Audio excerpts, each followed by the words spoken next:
All right, so today we are starting the introduction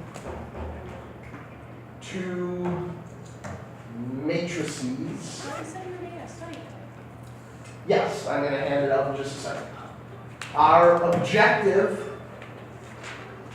for this, that's just a little entertainment for you people at home. I can't tell. I can't see. Our objective is threefold here: to state the dimensions of a matrix, to organize data into a matrix,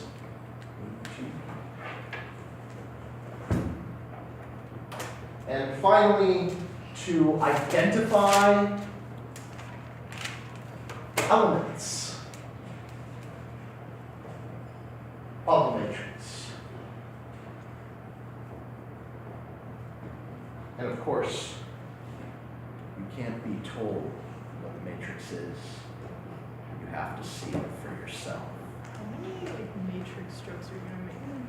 I don't know. I haven't figured it out yet. I've never seen the Matrix, so all of these are going over in my head. on DVD and I've never seen First I fell asleep. I have paused the study, guys. Oh, okay. No classwork. So, let's see a matrix. A matrix is a rectangular bracketed thing Wow. that has rows and columns.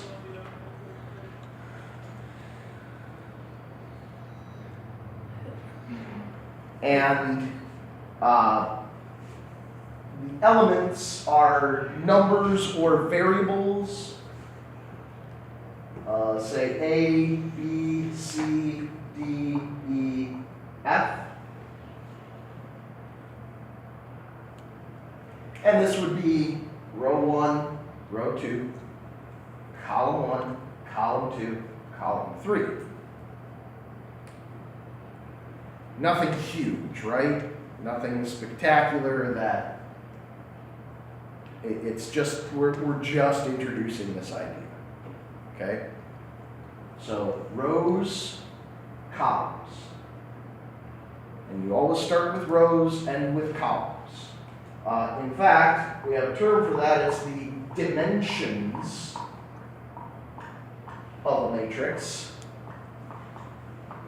And we define the dimensions of a matrix as the number of rows by the number of columns. The number of rows by the number of columns.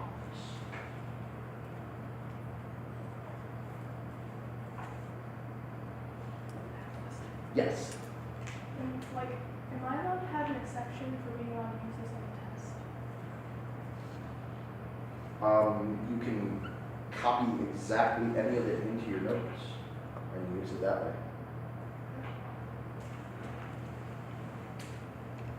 Any questions about this part? Pretty simple, right?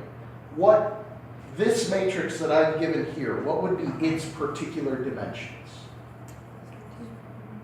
What is it? It would be a 2 by 3. 2 rows, 3 columns. So this one would be a 2 by 3 matrix.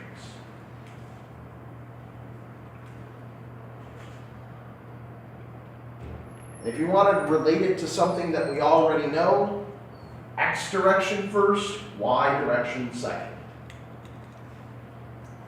Okay? We can organize data into a matrix. And that's going to be our first example. So example one, I'm going to give you some information. Information that I assume is true. And here's the information. We've got an owl's egg. Doesn't say which type of owl, but this particular owl's egg incubates for 30 days and then is a fledgling for another 30 days. A swift, which is another type of bird, a swift's egg incubates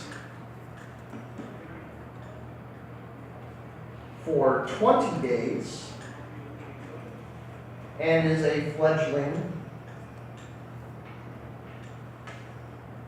for, what is it there, 44 days.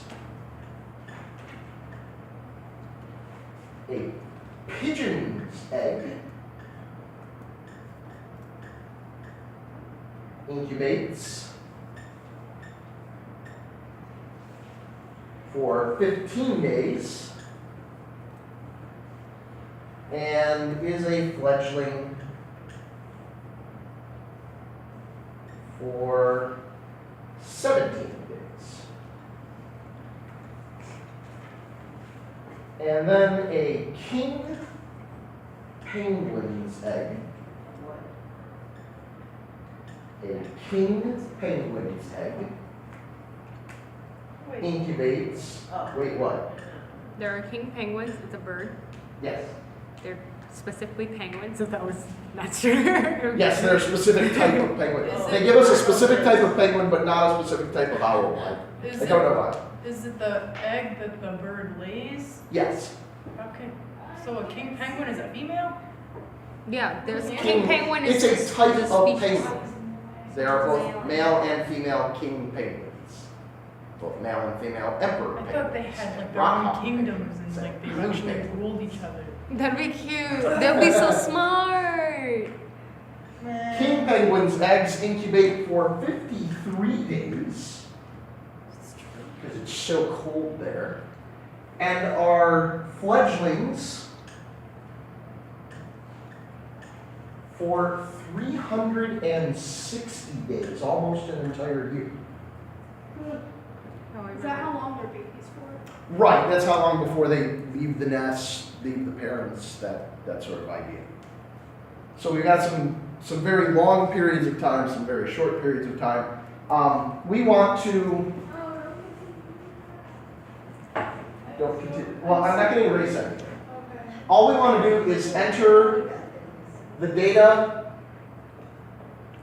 into a 2x4 matrix.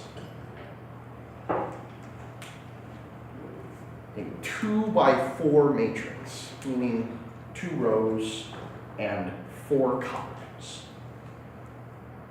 Is that all for this board or? That's all we want to do. Oh, We'll finish it up right here. okay. Oh. Yes. Can you use the restroom? Yep.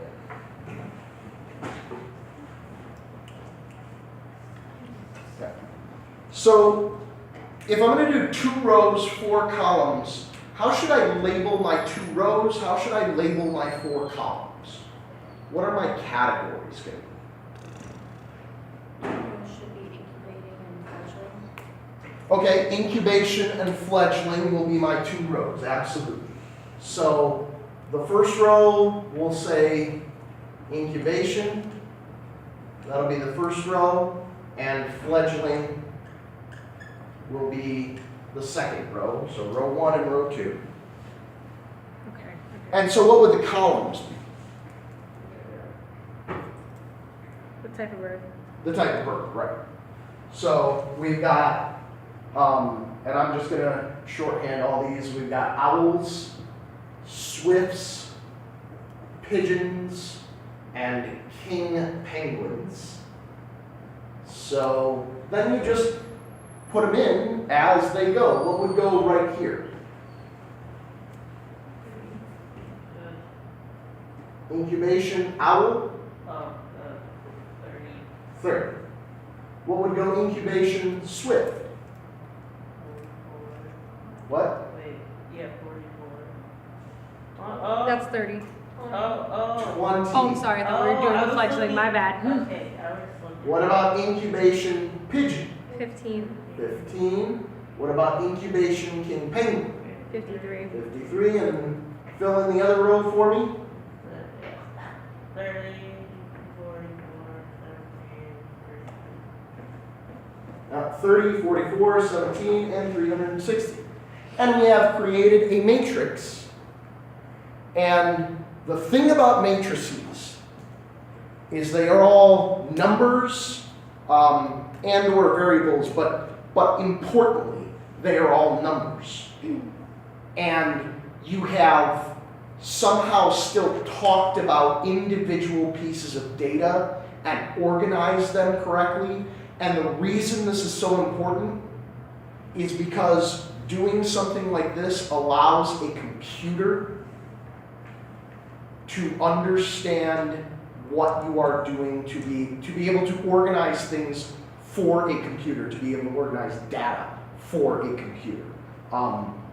Matrices are really, really useful when dealing with computers and computer programming.